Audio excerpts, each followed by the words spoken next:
super excited actually to be sitting here having this conversation with you. So you're actually my first episode of my podcast, Unpacking with Charliy. So this is going to be really fun. Okay. Because I feel like and as you may know, like have this somewhat online presence and people know Charliy, but I don't feel like they really know Charmaine and how we got from Charmaine to Charliy, and kind of the healing process that I've been through over the past few years. And I love that when I first met you, so I don't know if you remember. You remember when we first met? Yes. We were at Lighthouse Church. By the food truck. By the food truck at the Singles Conference. Yes. So were you Charliy then? Or? I was more so, I think I introduced myself as Charmaine. I can't. But I think I was in the transition of people knowing me as Charliy. Okay. But I do remember. Yeah, we was standing out there out in that sun. Yo, I was melted. I was hungry. I was melted. You were with your homeboy. Yes. Are you still cool? Yeah, we still cool. Okay, I didn't know. I just I didn't know. I hadn't seen him. No, and it was cool. What I loved about you, like from the beginning, was you had this very calm disposition. It was very, like, you had high energy. That was one thing, for sure. You were like, oh, yeah, I'm hype. I'm ready for life. Like, everything was, like, on 10. You were just hyped about every single thing, right? Like, you were just, life is good. Oh, my God. Oh, my God. And I was like, okay, who is this guy? He's very high energy. And I was like, but he's cool. Like, he's definitely somebody that I need to stay connected to. And then we connected on Instagram, and then I saw that you were a trainer. And I think you mentioned it, but I didn't think, like, you told me about you and your sister doing, like, your workouts and things like that. Yes. But I never, like, really paid attention until maybe, like, a few weeks later. I went back and, like, was watching your videos, and I was like, oh, my God. Like, I love their bond because I'm a family person. And then I just loved, like, you just had this high energy. And I was like, he's up in the morning, extremely happy.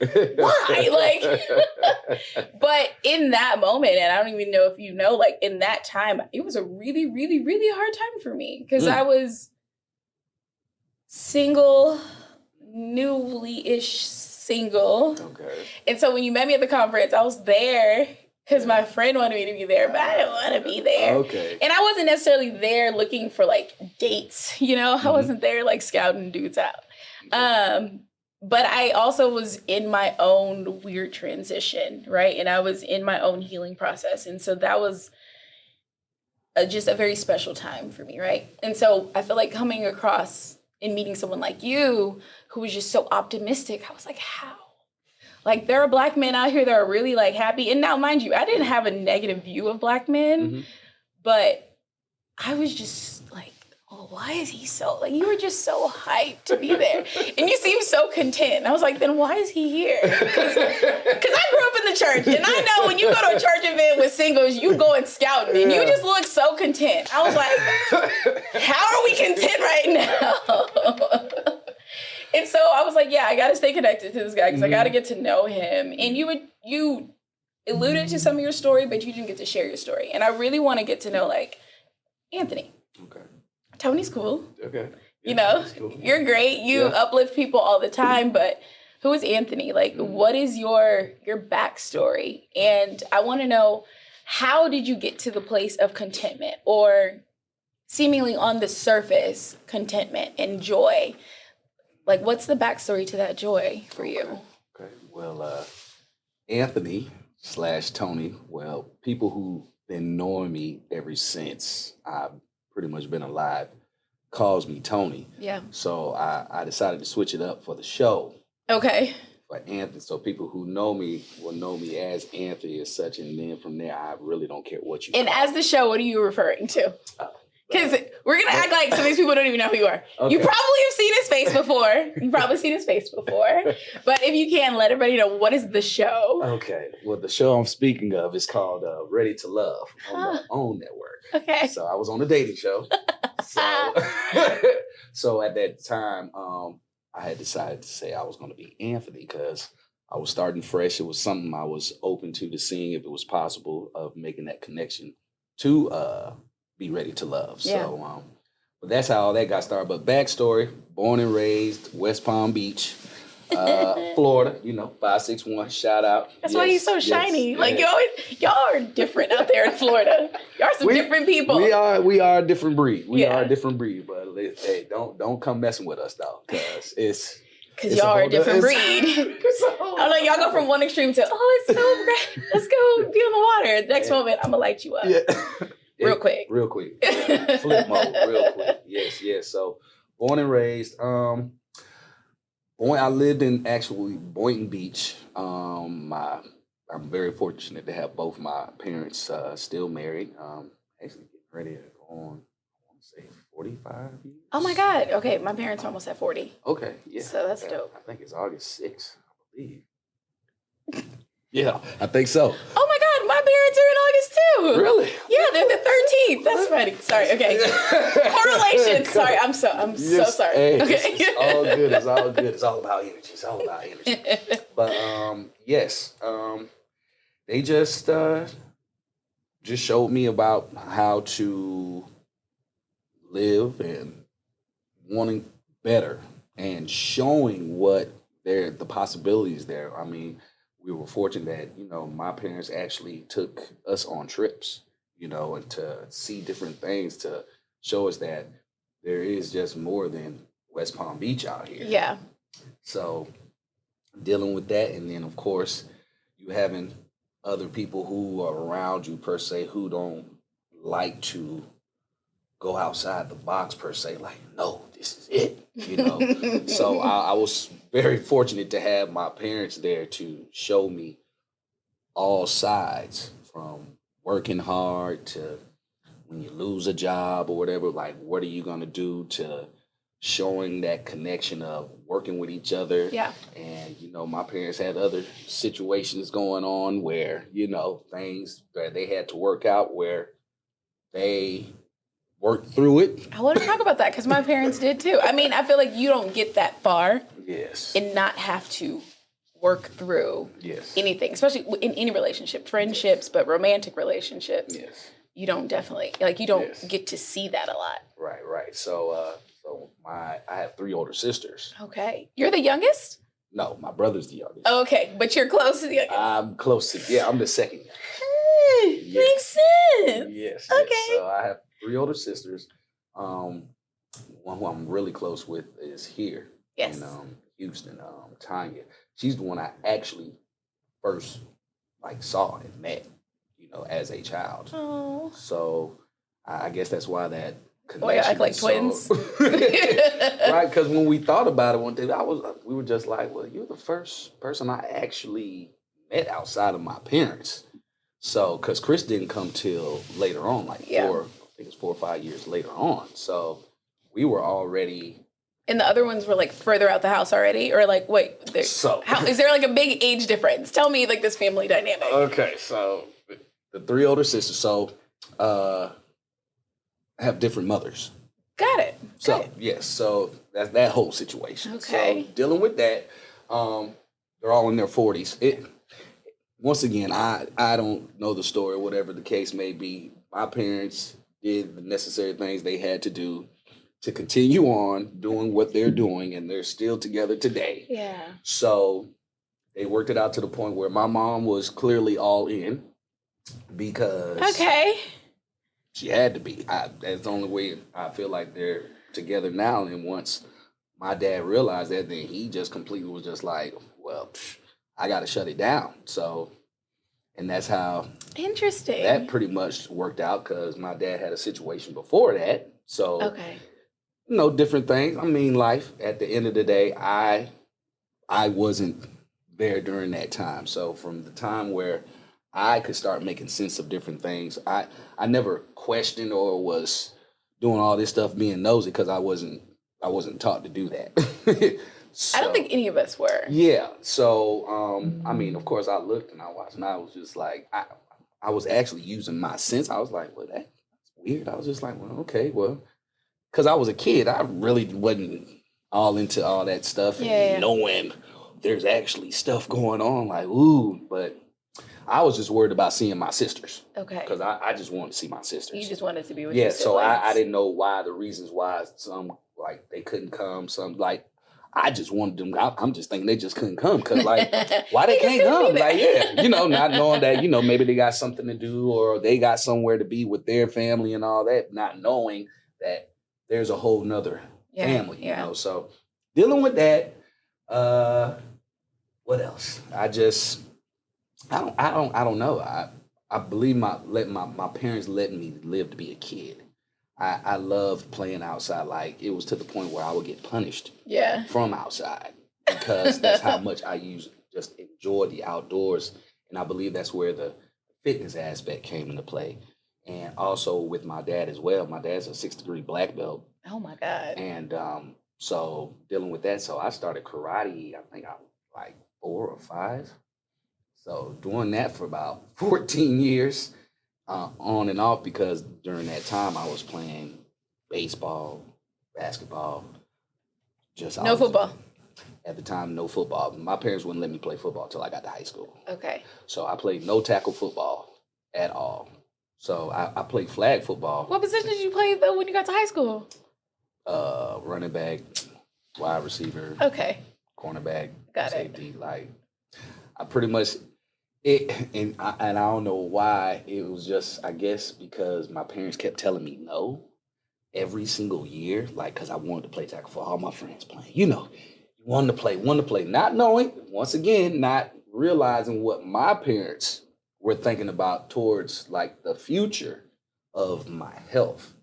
Now, mind you, hey, everybody makes their own decisions on what it is, because I know a lot of guys who's started little and went all the way through, and my parents never really pushed me with the sports. I literally had to push myself with the mindset of me doing something and me realizing once I got to high school that I had an actual gift where I could possibly do something with this football thing and actually get a scholarship. And I was just like, well, how can I repay my parents? I was like, well, shoot, let me get this full scholarship. I know that's, if I add that up, I'm like, I know it ain't how much they done used on me, but I'm like, this will be a big chunk they ain't got to worry about. Yeah. So I was like, so let me try to put something into this. So I started doing what I needed to do when it came to the football, but how I kept it interesting was I was playing different sports. Okay. And so I used the different skill sets of the sports that I play. Because you train differently with each sport. Exactly. There's a different skill that you have to have. There's a different approach to the game that you have to have. Yes, with each sport. Yeah. So me doing that with each sport, and it kept me busy as well, because once again, energy. I was in junior ROTC. I played football, basketball, volleyball, and track. Okay. So I used each one that had a different skill where I can use that in football. Yeah. Because I didn't really like training for football. Yeah. I'll just be quite honest with you. I would go because I knew I had to go, but me training for football, going out there every day, that's why I used to always go play the other sports. I was like, I am not going out there. I was like, I could play this and I'm going to just go ahead and use this as my training, because I'm just like, football, I realized later on I didn't love the game. I really enjoyed it. Yeah. I liked it. Because if I loved the game, I would have actually made it to the NFL. So after that, once high school, I actually got a scholarship to the University of Kansas. Okay. Let's see. So that's funny. So once I got up there, my freshman year, had emergency surgery the second day. On what? Second or third day on both my legs. I had emergency surgery. So why have I never noticed that before? I don't think I've ever seen your legs out here, because you got these hoochie daddy shorts on, and it's really throwing me off. You got your little hoochie daddies on, and I don't think I've ever seen your legs this much, Tony. You've never skipped leg day. You look good. You look good. No, it's just, don't skip leg day. I was confused because I was like, it's a lot of leg today. Hey, it's hot outside, Hey, it's hoochie daddy. It's hot in here because his legs is out. I was checking. Sorry. Well, thank you. It's hot in here. Yeah, it is what it is. Yes. So, once I got up there for training, because usually I had worked back then, and this happened 2000 when I got up there. The freshmen used to come in before. The vets used to come in like a week early or something like that. So once I got there, boom, doing my training, feeling good, boom, I'm a little sore as usual. And I don't know what happened. I don't know who I was on the phone with. Got off the phone. I was like, man, look, I got to get up in the morning. Boom. I had to be about an hour. I'm telling you, it was like this shock in my legs. Like, it popped me up like, what is that? Like, it was throbbing and hurting so bad to the point I was calling everybody. The nurse, she wasn't up. Like, I was hitting everybody up like, I don't know what's wrong with me. And I'm glad it was kind of close to the morning where we had to get up like at 6. Yeah. So by the time I got up and my legs were throbbing like Could you walk? Yeah, I could walk. Okay. I literally, so how our place was set up, where we had the training table, we had the athlete center, like literally I could walk across the street to everything where I can go do what I need to do. So that worked out where we had to check in for training table. Usually I eat. So for me to skip breakfast, something was wrong with me. Because usually I stop like, let me take me a plate and go. I literally walked out and said, yo, man, I got to go. Like, my legs are hurting me. Got there, when I got to the training room, they were touching all on my legs. I couldn't feel nothing. They were like, how are you walking right now? I'm like, shoot. I'm like, I'm fine. It's just, they just hurt. Like, but I can't, you could literally feel. You could have hit a baseball bat with my leg. I'd have been looking at you and been like, I guess it is, bro, but I don't feel it. Like, because that's how bad it was. And so once they took me to the hospital, oh gosh, I mean, it's like it was, it was crazy. They had, for measurements for this type of situation, is like 35 for the swelling. They pulled out this box. I kid you not. They put out a box and a needle about that long. I kid you, it had to be about that thick. I promise you. He said, hey, it's going to hurt a little bit. Just a little sting, right? So he put it in there. Boom, first. I was like, okay. That wasn't too bad. Like, I usually get my mind right around these. I'm not too bad with needles. But then he went like this. And then went in a little bit. I said, oh, I could feel that. I could feel all of that. And then he turned it around and went up a little bit. And I said, yeah, swelling for this leg was a 75. Swelling for this one was a 70. So my legs were about to pop. So he was like, you got 2 options. He said, you can either just wait it out, let your muscles die, or you can have surgery right now and start the healing process. I said, Doc, let me think about this. Give me a second. What you think I'm going to do? Let's get this surgery. And mind you, if I would have ate breakfast, I wouldn't have been able to have the surgery. Like, you literally came in perfect timing. Perfect. When I say this was all like God's, like I've never had no shin problems or anything like that, to the point where I think it was from me running on the turf, because in Florida, see, we run on grass. Yeah. We don't have turf. Yeah. I don't know if they do now, but back then it was just straight grass where we were. And so I think me switching up, me running on that turf is what affected the leg. If what affected, and somehow, like I said, it's one of these rare, like you rarely hear about anterior compartment syndrome. Yeah. And I was just one of those ones where I had to have emergency surgery at 100 staples in each leg. It was to the point where I had to stay out the sun because my legs would swell up. Yeah. So I had to stay in the training room. So how do you go from an injury like that to the lifestyle that you have now? Well, once I realized what was going on with me, and sitting there and sitting in that training room, meeting everybody every day, and just realizing, like, I still got my legs. Let's start there.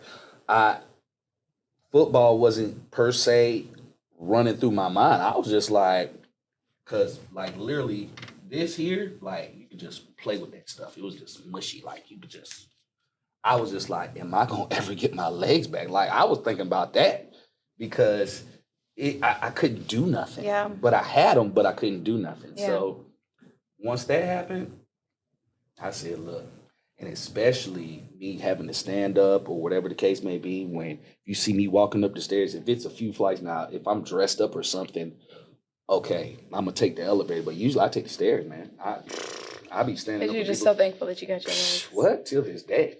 Like, I just got feeling back here maybe about 5-6 years ago.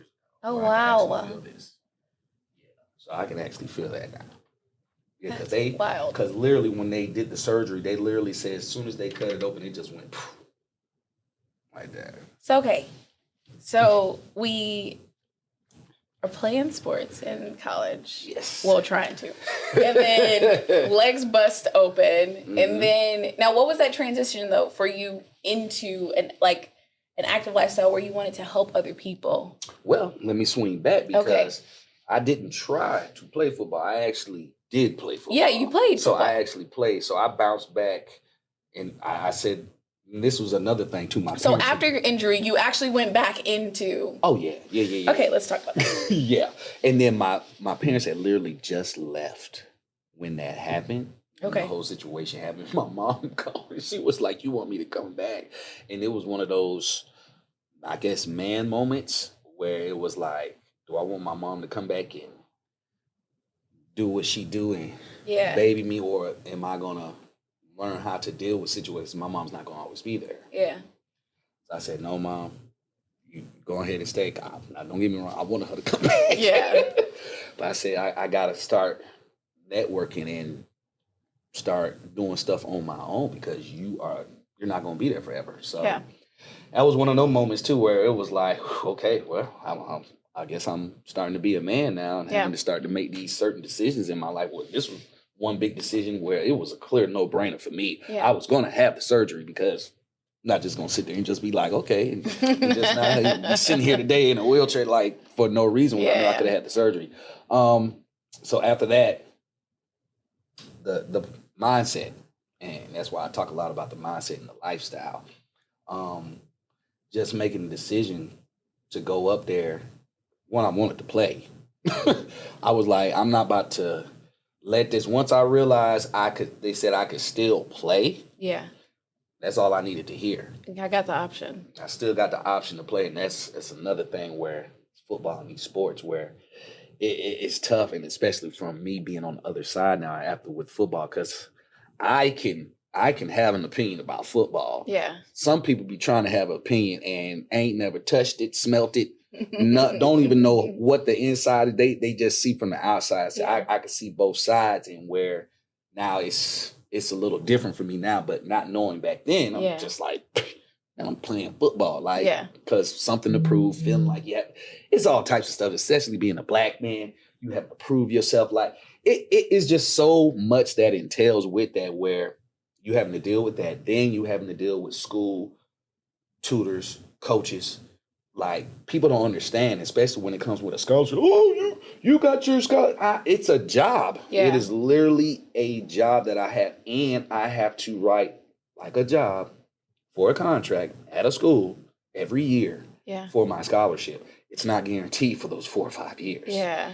They could have cut me if they wanted to after that surgery that I got. They could have let me go. Yeah. But because of the mere fact of what I started doing immediately when it started coming to rehab and all that, like I stayed in the building because I was just like, if you go outside, you're gonna I will stay right inside, put these legs up. That's why I always tell people, anything with your legs, whatever, above the heart. Because I know that for a fact. Because I was up for about 4 months, iced down every single day. I couldn't go nowhere. Okay, so you get through college. Mm-hmm. You played. Mm-hmm. Why not the NFL? Well, because I was not doing the necessary things that needed to be done. What are the necessary things? One, loving the game, having that deep passion for the game where you'll sit there and watch hours of film, where you'll go out and you'll do extra routes for a couple of hours. Like it was just certain things I wasn't doing, and I know I wasn't doing. Yeah. Especially when it came to watching film. Yeah. I couldn't stand film. I still can't stand it to this day. That's why when people be like, why don't you coach? I don't want to coach and sit here and watch this over and over, going back, replay. Like, you literally have to have a drive and a mental fortitude and focus. Yeah. That's why I said some of them people who think, well, oh, he shouldn't be in the NFL, this and that. I said, well, he did something that Joe Blow didn't do. Yeah. He did something to the point, I'm not there. He went above and beyond. There was that love for it. It was something. He did something just a little bit more than the person who really had the talents and should have been there. Yeah. He did it because of the work ethic and take the necessary things that are put in place where you have to do it if you want to be there. Yeah. So you didn't love the sport, but you still loved being active. Did you go straight into physical therapy? And I'm not physical therapy. Did you go straight into training? No, not as soon as I got out. I was trying to figure out next step in life. So once I got done with college, I actually played arena football as well. Okay. And I also played overseas. Wait, you played arena football and you played overseas, but you didn't have enough love to try to go pro. I once again, there's a difference. I liked the game. I didn't love it to the point where I liked it. My likeness and what I did was enough to get me to where I got to. But what did you like about it that made you not want to love it? It was fun. It was just because one film, let's start there. Practice. I was like Allen Iverson, practice. I don't care about practice. Just get me out there. Let me play. You just wanted something that you could do straight off of your ability that you didn't have to try to go above and beyond? Kind of, sort of. Okay. But I knew there were certain things that I had to keep doing. Too. That's what got me to where I was. So I didn't push to that extra. I would do the stuff, but if you wanted me to watch extra film, it wasn't happening. Like certain things I would do extra, but one of the main things that you needed to put in work, it holds hands down. I don't care what sport you play. Yeah. You got to watch film. Yeah. Period. I just wasn't that guy. I tried. I'd just be like, oh my gosh, it wasn't inside of me to be like. So let me put it like this: my parents didn't bank on me to go into the NFL, so it wasn't. I didn't have that pressure. I always knew there was other avenues for me to go if I really wanted to, and they never pushed me. So like, if my dad would have kind of pushed me and been like, really trying to, he never was like that. He just laid back, man, do you. He's like, if you want to do it, you'll do it. Yeah. That was just pretty much it. Yeah. So I did it to a certain degree where it got me to certain places where I was still able to enjoy the game because I did enough where I could still have fun with it because once you get to the NFL, like after that, it's a whole different breed. It's a job. You talking about politics, you talking about you It's a you job. don't know when. No, it's one of those where any given moment, I don't care, you sneeze, cut. Oh, okay, you back on the team. It's like a physical corporate job. It's ridiculous. It is. I mean, we go through the same experiences when you're in a corporate job. Okay, so you played arena, played overseas. Yes. What was that transition like coming back home? So I knew I was coming to the point where I had to make a decision on like, okay, what am I going to do next in my life? Yeah. So once I got back to my parents' house, it was like, okay, I'm back. So you moved back home? I did for a quick stint. Okay. I did. What was that like? How did that feel? Because you lived. Yeah, I've lived everywhere. You've been gone. You've been for years. So like. Yeah, and I'm just giving you snippet because I got a whole lot more because there's from the Canadian League, from me getting cut from there to so there's more to this story. So that's what I'm trying to get to. So once I got back, I was just like, okay, what am I gonna do? I was like, what's next? Because I never forget my dad always said, listen, man, he said, enjoy your youth years, you kid, because he was like, you got the rest of your life to work. Because I was trying, because when I was younger, you know how you try to make money, try to grind it. He looked at me like, look, man, he's like, you better enjoy yourself now, because he's like, you good right now. Enjoy yourself as a kid, because once you get older, like, that's, you're gonna work. Yeah. You don't need to work right. So he didn't push me with the work. That's why I said, once he said that to me, I just said, I want to be a kid as long as possible. Yeah. So that's why I kept doing the football, because it was taking me places and it was it was giving me just enough for the joy. I wouldn't get paid the millions and all that, but I had a roof over my head. I was eating. I was literally pretty much had scholarships for these teams I was playing for and getting paid to do it. I was like, so you never actually had to experience life. No, not.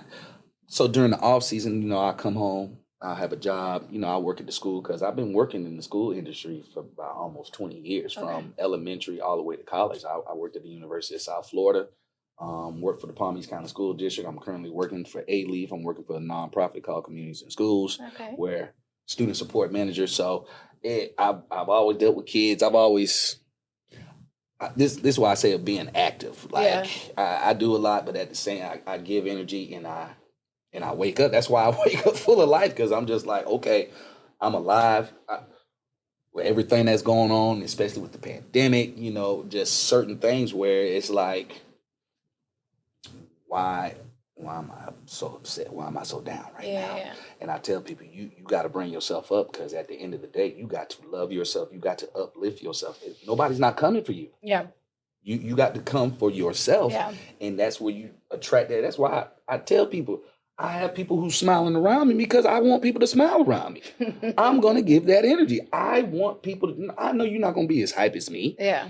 But I need you to have some energy. I need you to be loving yourself. If you over here negative, you gotta be just sitting there with the ugly face. Just why? I know life is gonna, trust me. I have life situations just like everybody else do. The question is, are you just taking them in just so deep to the point it is just tearing you apart? Mm-hmm.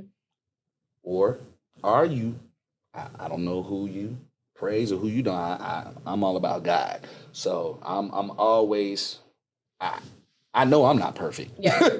I know I mess up, but I just ask God to, continue to give me guidance, to continue to just be there with me, because I know I mess up just like everybody else do. Yeah. No. Okay. So, because I love your energy, and I'm definitely going to get there with you. No, but okay. So you're back home.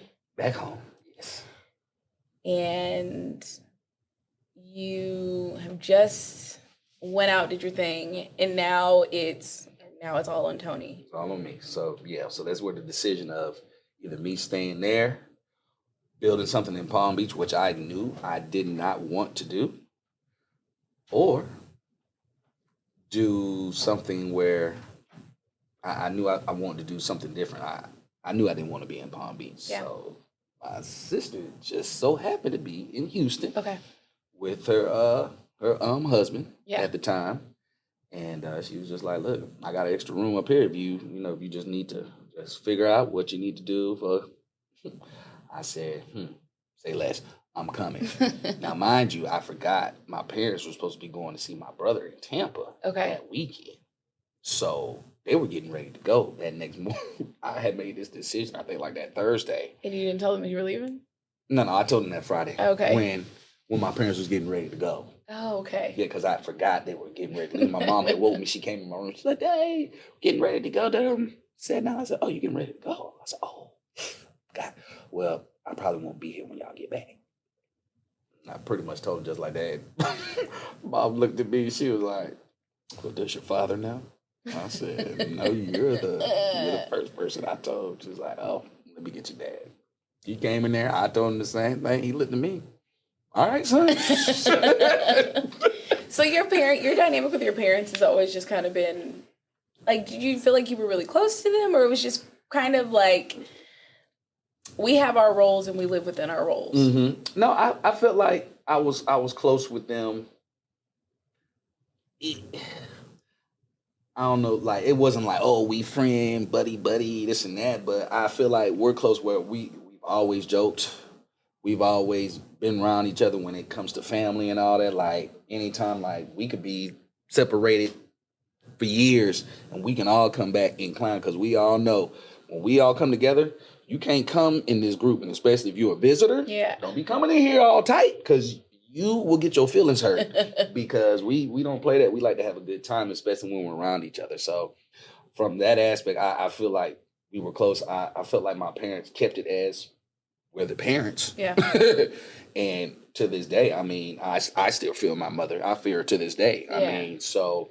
Is your father still with you? Oh yeah, their parents they still alive. And Are they still in Florida? They're still in Florida. The same house that I was born and raised in. So they've been there 40 plus years. My dad is still the superintendent of the church I went to, Greater Bethel Primitive Baptist Church. Okay, shout out to church family. Come on, hometown church. Yes. So yeah, they had goals, and I believe they are living their dreams and their goals of what they wanted per se. I mean, they're retired now. They've been traveling. Matter of fact, they just got back from a cruise, so they're doing, I feel like, what they wanted to do, and so they've always been very supportive of what I wanted to do, per se, with anything that I don't care what I tried. They just like, oh, okay. They didn't understand it at that time because back then the mindset was different. Where now we have a lot of different opportunities of certain things where we can go out and, per se, take the risk. Yep. And but mindset, that's the whole thing with me. That's key when it comes to all of this. So. See, I want to talk about that, but I want to talk about how did you come from a stable, solid relationship, very traditional in some aspect family, and get to the place where you're at now as a single man who is on a dating show? I had friends, but it wasn't nothing. You had friends. Like friends. Oh yeah, like I want to go on a date. I'm gonna call her up. She's cool. I'm gonna go on a date. I am not gonna front. Back in the, I was young. I just got out of college. For me, I was not focused on settling down or anything like that, or having kids, because I knew there were certain things that I wanted to do. Yeah. And I knew me trying to have children and all that. It just wasn't with the plan of what I wanted to do. Yeah. So, call it selfish or whatnot, but I don't call it selfish when you don't want to have children, and why would I? Yeah, you got to do what's best for you in that time. So how do we get to Tony wanting to look for love? Because where does that start? Does it start before the show, or did it start like when you heard that there are auditions? Where were you at in your life when you were ready for that? I had just got out of a relationship. Okay, so you were dating. Yes. Were you dating? You were dating at the time that I met you? I had just, the funny thing was you was transitioning. I was transitioning out of a relationship as well. Okay. So you were transitioning a relationship then. Then you transitioned out of another relationship before the show. God. No. That was the same person. Same person. Yeah. I was with this person for like 5 years. Oh my God. Yeah. To the point we were living together. Okay. Yeah. Okay. Yeah, because I got a lot. And you were at a singles conference. Yeah, because we had just, by that time, that was summertime. Yeah, we had broke up. Oh, I had moved out, everything. Okay, what happened with that relationship? Oh, we're still good. We're good friends. Why didn't it work out? Well, she didn't want to get married. And you thought it was just the timing to do so? At that time, no. We had a reason why we had a great relationship because we were both on the same page at the time of my life. We don't want to get married. Kids, and I didn't want to get married. She didn't want to get married. But you wanted that companionship. Yeah, and she didn't want to have kids, and she was an older woman. So okay. Yeah. Okay. She was like 8 years older. Okay. Well, you like I'm older, huh? Listen. At that time, the connection was there. We were vibing. We were on the same page of what it was. So that's why we were able to enjoy each other. Okay. For that extensive period of time. So after that, things changed. People want certain things. I wanted certain things. So just had to move forward. And how long were you single until you decided to do the show? That was, I think it was 2 years, 3 years. It was 2-3 years when we taped the show. But so why the show? Why not the traditional aspect? To be honest with you, I was just filling out stuff. When I look, because I'm also a fitness model as well, so there's different castings and all that I be just looking just to see. I just don't focus on just fitness modeling. Yeah. So when I saw the show, dating show, and I saw it on the OWN network talking about radio, I never watched the show. Yeah. First off, didn't know what it was. I just like, oh, it's on the OWN network. It can't be as bad as Love and Hip Hop. Yeah. On VH1. So I was just like, so all right, build it. When I say I was not banking on me because for one, my mind wasn't really there. Yeah. With me like, oh, I hope I get on this show. They called me and it was just like, oh, we like to interview for the show radio. And I was like, oh, okay. I was like, is this kind of fake? You never know until you start going through the whole process. And before you know, I got on the show. So I literally was questioning the Lord. I was like, Lord, I was like, because I always wanted to be on some type of reality show, but I didn't think it was going to be a love dating show. So this is where I tell people, once again, when it comes to the mindset and writing down your goals, that you need to be specific. Because I literally wrote down, maybe about, it was like 10 years ago, or technically I was already on a reality show. Yeah. But I wasn't being specific of what next reality show I wanted to be on. Yeah. And so here comes Ready to Love. And so when I thought about it, I said, I never really said what the show.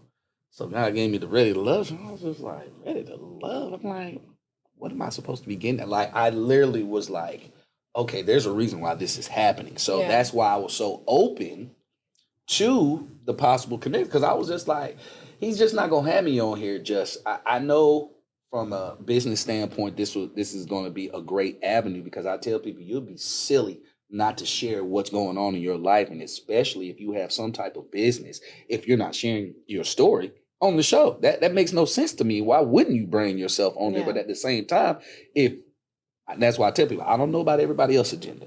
I knew about my agenda. I knew I was open to seeing what it was all about. Two, I was going to share my story and share my brand.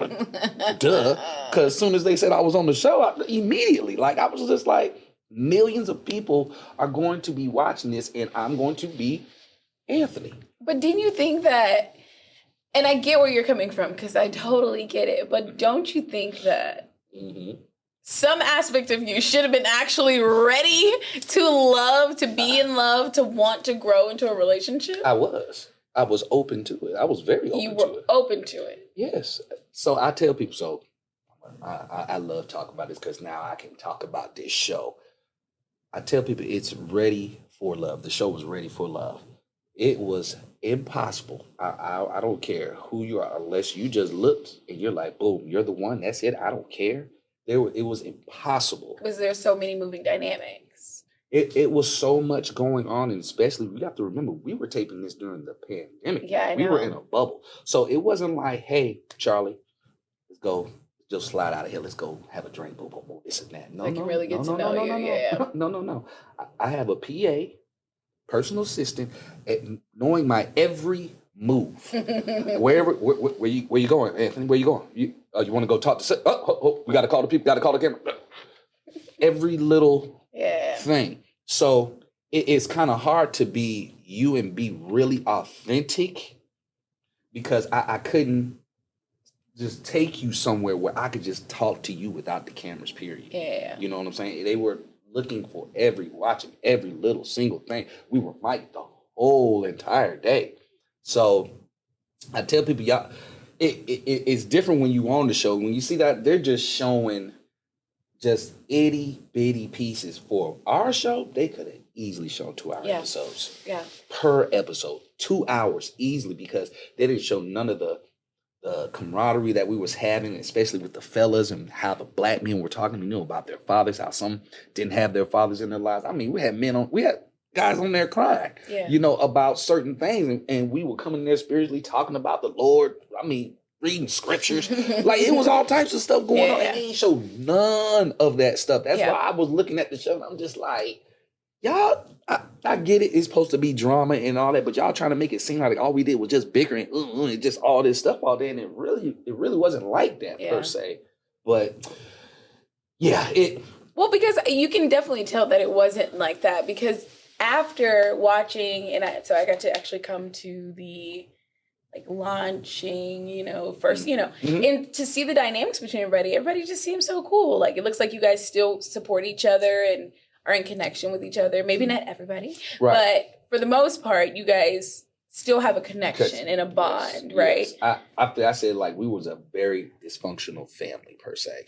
Yeah. Because we were literally, that's why I said ours will stand out the most really because we were the only show that came out during the pandemic. Yeah. And we were the only show that was in a bubble where we couldn't go nowhere. Yeah. Like we couldn't do nothing at all. Yeah. And then when you talk about love and relationships, that's already challenging, right? Yeah. It's already its own mega thing. And then you throw in all the other dynamics, and a lot of other relationships just in real life were already being tested.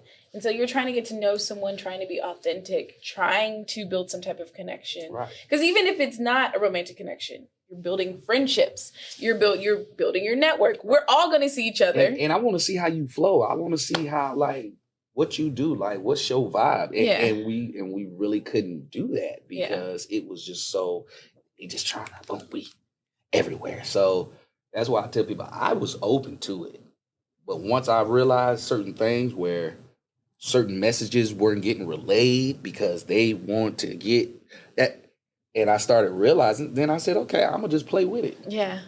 And so that's what I did. And I tell people, I'm sorry. I played with it because they were playing with me because they tried me a few times, but we're not going to go there. Because I tell people, that TV stuff is real. When it comes to certain stuff, when they ask you to do certain stuff and all that stuff, it's real. Has it affected your relationships afterwards?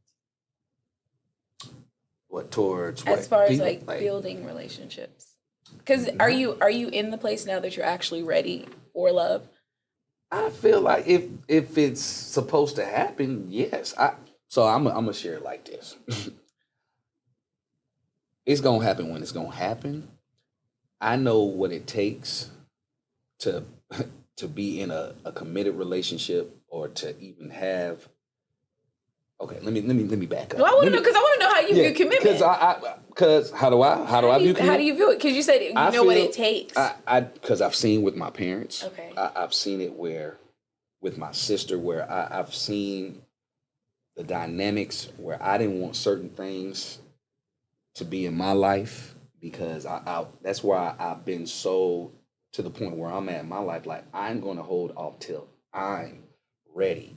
Like, it's not even to the point where, I want to go out here and just willy-nilly with all the ladies. I just know right now, I just don't want to commit because I know I can commit because I've done it because I did it for 5 years. I did it with my ex-girlfriend when I lived with her for 3 years. Yeah. We didn't. Matter of fact, we worked together. We pretty much did everything together, too. And I think that's another thing, too, that kind of got us because it was 7 days out of the week. You were together. Yeah, so I know I can commit. I know I can do that. I know I can have fun because whoever's going to be with me is going to have to be very confident with themselves because at the end of the day, we're going to get looks. I think it's really funny that you said that you know how to commit, you know how to fall into the role. Mm-hmm. And I find it funny that there seems to be like a parallel with your ability to commit to the act of football and not commit to the passion and the love for it, and your ability to commit to falling into the role of a relationship if you want to, but not actually having the desire to actually go there. Where do you think that comes from?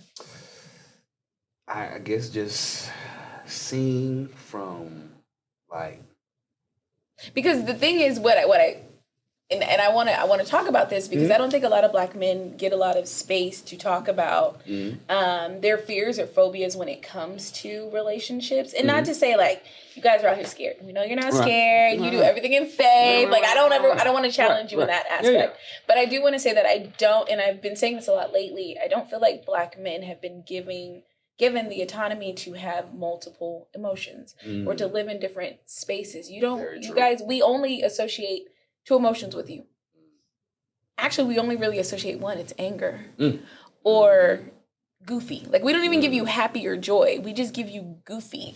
And so we don't necessarily give you those range of emotions to live in. And when it comes to building relationships and being with men who, because I tend to like guys who come from 2-parent households. Will I date a guy who comes from a single-parent household? Yes, easily, very easily. But there is so much, and a lot of people think, oh, your parents have been together forever. Like, oh, you've seen it all. It's great. But there's so much to that, especially when you have a family that has other pieces and persons, and because I get that. My parents have been together for, like I said, almost 40 years. I do have a half brother who is in between my sister and myself. And there have been things that have happened in their relationship. And I'm happy that they, they separated for a time and came back together. And I'm happy they came back together. But in that time, I saw a lot. And their love and commitment to one another has been great. My parents are pastors. So I grew up in a very, stable, faith-based relationship. But even then, I have fears about relationships because it's like, yeah, I know how two people can be committed to one another and fall into that role, and they can choose to be responsible for another person and join and have a partnership. But to what limit? Like, to what end do you sacrifice yourself? That's a very good question. Because you did it for 5 years. I did. And now the first two we were but the three, those last three, like we were kicking it.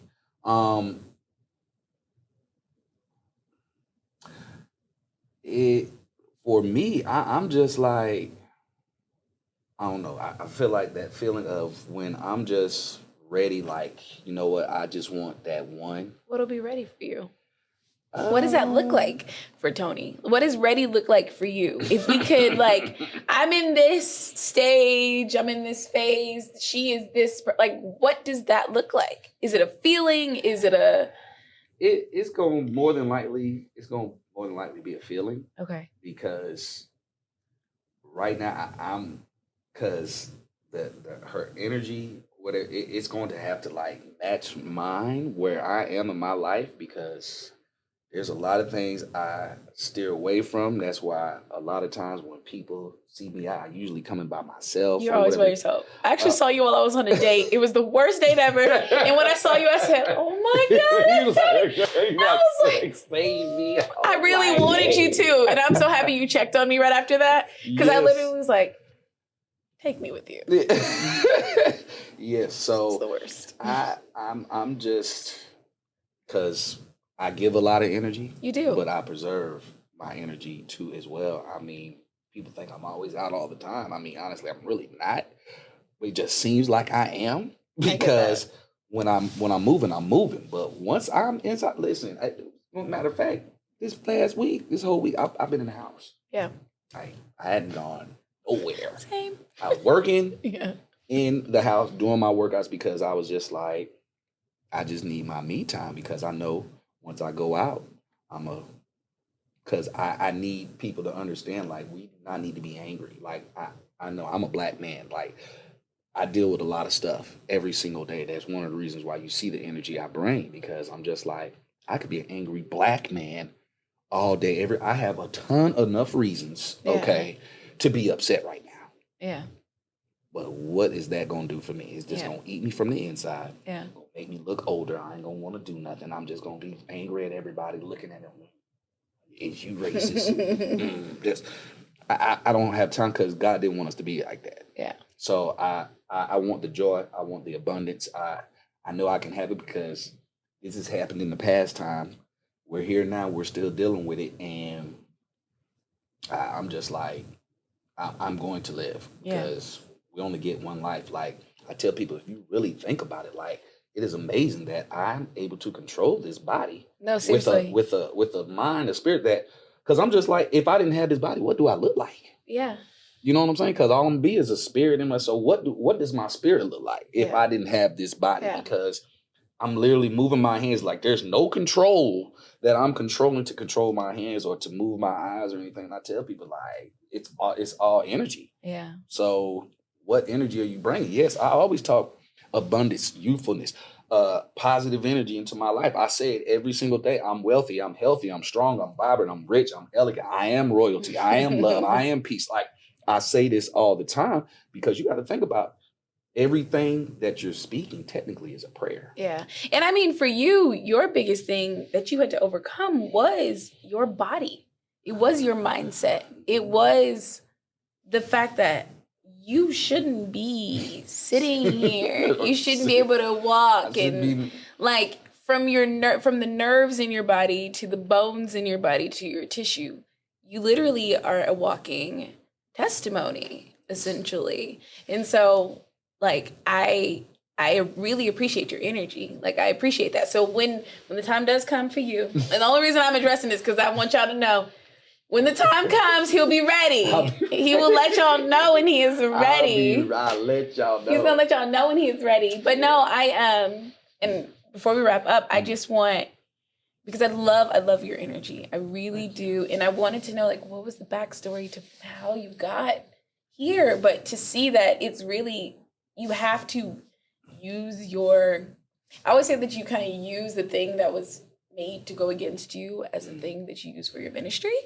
And essentially that's what you're doing, is you're helping people see that their life is its own tool. Like their bodies are tools, like for life, to be able to attract more life and more things into it. And so I love that about you. I appreciate that about you.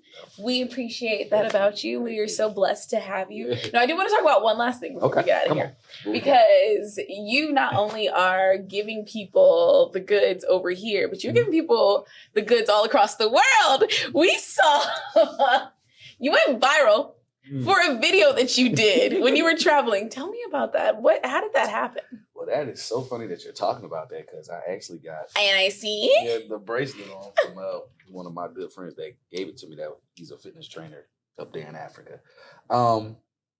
Just going up there. Where were you at? I was in Nairobi, Kenya, and then where the I New shot York the video of Africa. Yeah, it's so expensive. But I was in Diani Beach. Okay. Now you'd be surprised for the dollar and how it is there. You'd be surprised how much you can. Yeah. Yeah. And you, trust me, I get it.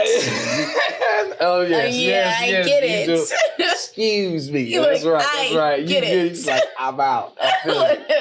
So, but it was just a dream coming true where I wrote down on my goal sheet, matter of fact, like 10 years ago, where I wanted to do a fitness video and do a dance in Africa. Here I say once again where I say be specific about your goals. Come on, because now. I only said Africa. I didn't say where. I didn't know where it would be specifically. And I had someone come into my life where they was just like, for some reason, I just feel repelled to help you. Of course, I was going up there for pleasure, but for business, because I literally wanted to do these videos. So we did 4 different workout videos, and then I shot 3 different dance videos. The young lady that you saw me doing that routine with, she's actually from Tanzania. We flew her down there. I love Tanzania. Yeah, we flew her down there because she's like a top choreographer for in Tanzania. Yeah, I did some research on her. She is like bomb. Yeah. So so when that happened, that just being out there on the beach, just being in Africa, period. Oh yeah. So if you are black, you need to go home. You need to at least, you got to go experience it. Like you have to, because you'll come back a totally different person once you step your feet on that ground, because you'll realize like this is the motherland. Like this is your home. And it, like I said, I came back a changed man after those 2 weeks. Yeah. So it was an experience I will never forget, and the people treated me wonderful, like a king. So I love that. So okay, what's next for Tony in this next phase of life? Because you've been able to overcome, like, to me, I feel like a lot of people go into depression when their bodies betray them, right? So you've been able to overcome that. Like, that was your biggest thing, was being able to work through that. What's next? Like, with, are we getting like a tire? Are we opening a gym? Are we getting more videos? Yes. Well, you're definitely going to get more videos, and me also just sharing this thing about the lifestyle, and me sharing my story as well, because people really don't understand where the energy really relies and where it comes from and why I do it. Because at the end of the day, like you say, body breaking down, I tell people, you have little things and signals in your body where there's certain things you know there's certain things you need to do or you need to respond to. Your body's and talking to don't you. Do it. Yeah. Yeah. And it talks to you all the time. And I tell people, I share it. It's the little things. It's okay wherever you are now. Just you got to be aware of you, because if you're not, I mean, you got people just leaving here left and right, man. Yeah, it's just crazy. saying, like, cause I tell people, if you're not caring, if you're not paying attention, you'll leave here earlier than when you're supposed to. Yeah. You know, and don't get me wrong, I know we're all supposed to go, but I don't want to die today. Right? I want to die empty. I want to die knowing I'm fully fulfilled, whatever God had for me to do on this earth. It's going to be to the point I'm going to look up and be like, all right, we good? Let's go. I'm like, hold on, give me about 2 days. I'm going to call everybody up. Whoever need to say goodbye, because I'm out here. Because as soon as I close my eyes, I'm gone. Like, yeah.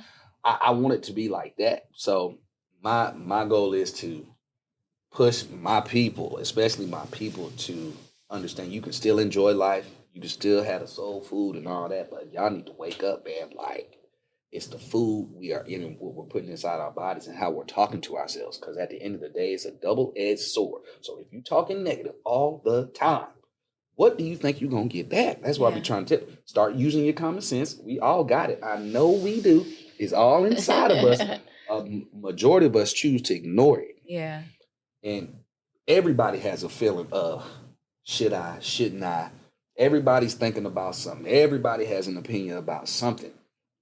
But you need to do you and love you. That's why I tell the person who's going to love me, who's the one, she going to love me because I love me. If she going to have a lot of loving you to do.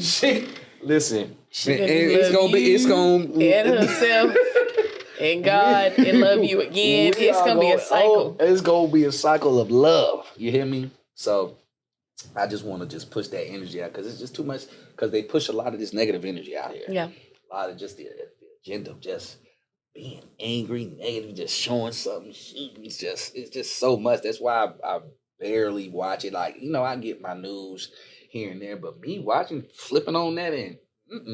Especially when I'm telling people, see, you about to get me started. Especially when you go to sleep. Because it's the little things that people are doing. They're not realizing subconsciously what's going on in their mind. Especially if you watch TV a lot. Nothing wrong with watching TV, but a majority of people watch the TV and they go to sleep with it on. Yeah. So subconsciously it's downloading and... But those commercials. Yeah. Those Pfizer commercials and all the... And the side effects are... Now imagine this going over and over for almost 6-7 hours while you're asleep. And you wonder why you... a little... scratchy. I never thought about that. All you listening to is disease. It's so good. I love that. We're not going to get into this. You're about to take me into a whole other interview. That's a whole other interview. But before we go, I need you to look at the camera, and I want you to give them your 1-minute sermon about life.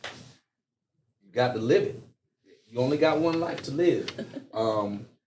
I can't transform my mind into your body. You have got to take care of you. You have got to speak life into you. Because at the end of the day, all you got is you. You're going to die with you. So why not be the best you? So I always speak greatness, not good, but great. I always speak greatness into everybody's life who I come around. I don't care if you like me or you don't. At the end of the day, I want nothing but love, peace, and joy in your life. So take some of that with you, roll it up, ball it up, take it on. Thank you so much for joining me Thank today. you. I appreciate it. Tell everybody where they can follow you. Follow me at Tony, Toning, Tony, Tony. Follow me on Instagram, Facebook, YouTube, subscribe. Got the website, TTFmovement.com. Tony, you amaze me. I swear, you literally do every time I see you. Thank you for being a light, and I want you to continue to be a light. Thank you so much for joining me on Unpacking with Charliy. I hope nothing but the best for you. Thank you. And then I guess I need to start training with you because I want them arms. I love your arms. I just want my body back.